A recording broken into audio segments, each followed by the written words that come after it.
Gracias, presidenta. En octubre de 2021 se enciende la alarma de la capacidad del 37% de los embalses. La única solución que se planteó al problema en el año 2022 con el Pacto Nacional del Agua en Cataluña, para mitigar la sequía como efecto del cambio climático y para hacer frente al gran reto de país. Explíquenle ahora ustedes a todos los ciudadanos que su estrategia ideológica es la causante de las restricciones que sufrimos hoy. Todos ustedes parten de una falsa premisa. Ustedes dicen que Cataluña es especialmente vulnerable al cambio climático, pero se equivocan. En Cataluña, como en otras comunidades autónomas, como ya he dicho en varias ocasiones, la sequía es un fenómeno natural cíclico que se da en todos los países bañados por el Mediterráneo, tanto en su vertiente europea como en el norte de África. Cataluña se encuentra hoy en una grave situación con restricciones de agua a más de 6 millones de habitantes de su población, porque todos ustedes han abrazado y pretenden imponer la religión climática. Y aquí es donde está Vox, y como estamos viendo estas últimas semanas, también están los miles de agricultores y ganaderos que ya han levantado la voz de no a sus leyes climáticas y no a la Agenda 2030. Dicho esto, la primera piedra de la imposición ideológica del cambio climático en nuestra región no es otra que la Ley 16/2017 de 1 de agosto de cambio climático. Ley que se fundamenta en los acuerdos de París y las directrices de la Unión Europea que tienen como objetivo llegar a 2050 con una reducción de emisión de carbono del 100% sobre los datos de 1990. Y a partir de aquí se produce por ley la imposición del fanatismo climático en Cataluña. Ley que no tiene competencias para marcar objetivos de reducción de emisiones ni en transición energética, porque así lo declaró el Tribunal Constitucional.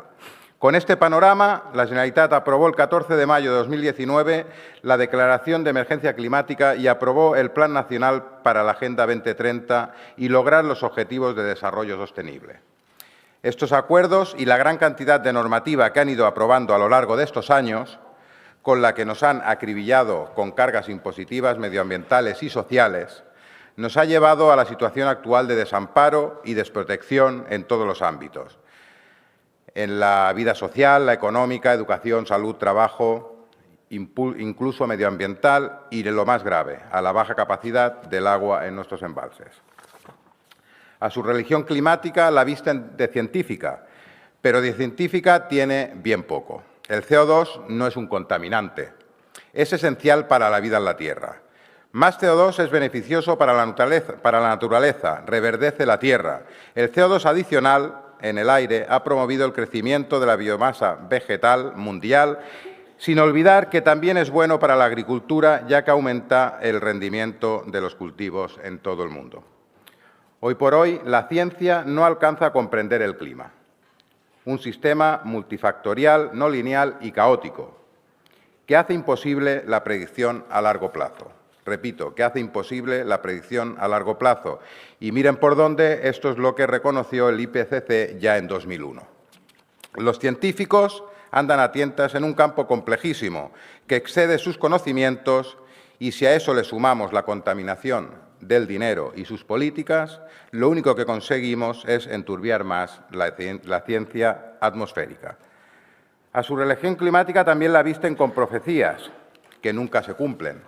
Las profecías ecoapocalípticas que se han hecho en el pasado siglo y en este por profetas que anuncian catástrofes, dantescos desastres y apocalipsis sin fin. Solo tienen comparación con los líderes de sectas enloquecidas. Profecías como la de 1998, Maldivas, completamente bajo el agua en 30 años por el calentamiento global. En el 2000, los niños no conocerán la nieve por el cambio climático. 2004, Gran Bretaña tendrá clima siberiano para 2020 por el cambio climático. El problema de estas profecías es que cuando llega la fecha anunciada para las inundaciones, la temperatura infernal, la fusión de los hielos, no ocurre nada y el mundo sigue girando intacto sobre su órbita.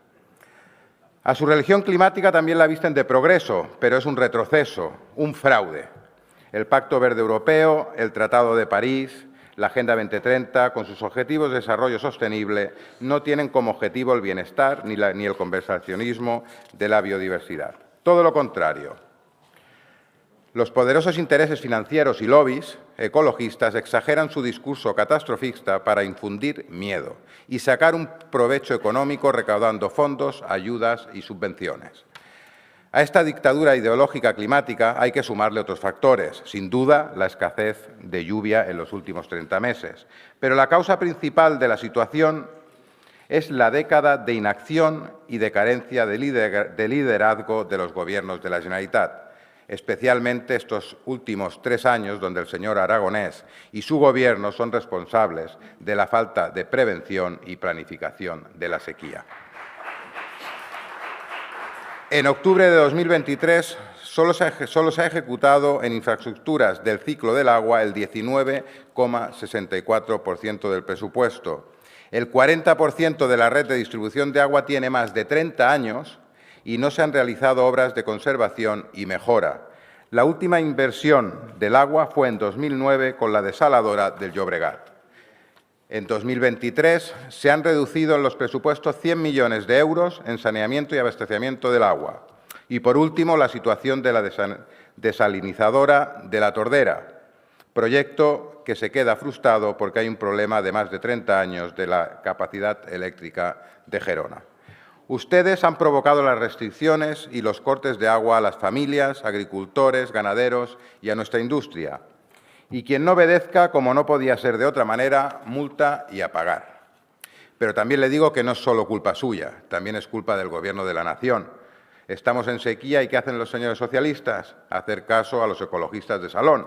Y cada vez que caduca la concesión de una presa hídrica, la destruyen. Hoy más que nunca tenemos que hacer caso a quienes se mueven por criterios técnicos, de quienes conocen el campo, a sus agricultores, a sus ganaderos, y a quienes saben de la necesidad del agua, no solo para el campo, sino también para la industria y, cómo no, en primer lugar, para el consumo humano. España tiene suficientemente agua para cubrir las necesidades de todos los españoles. Otra cosa es la eficiente gestión de los recursos naturales. El agua es de todos y no de las regiones donde se encuentra, por lo que es imprescindible establecer la interconexión de cuencas y establecer infraestructuras necesarias para hacer llegar el agua hasta el último rincón de España. En Vox lo tenemos claro. Necesitamos un Plan Nacional del Agua donde el agua sea considerada como un recurso nacional. Y como les he dicho antes, es hora de escuchar a la gente que sabe, a quien se mueve por criterios técnicos, a nuestra gente del campo. Y es hora de que dejen de aprovecharse de las personas con un claro objetivo, esconder sus mentiras bajo el paraguas del cambio climático. Muchas gracias.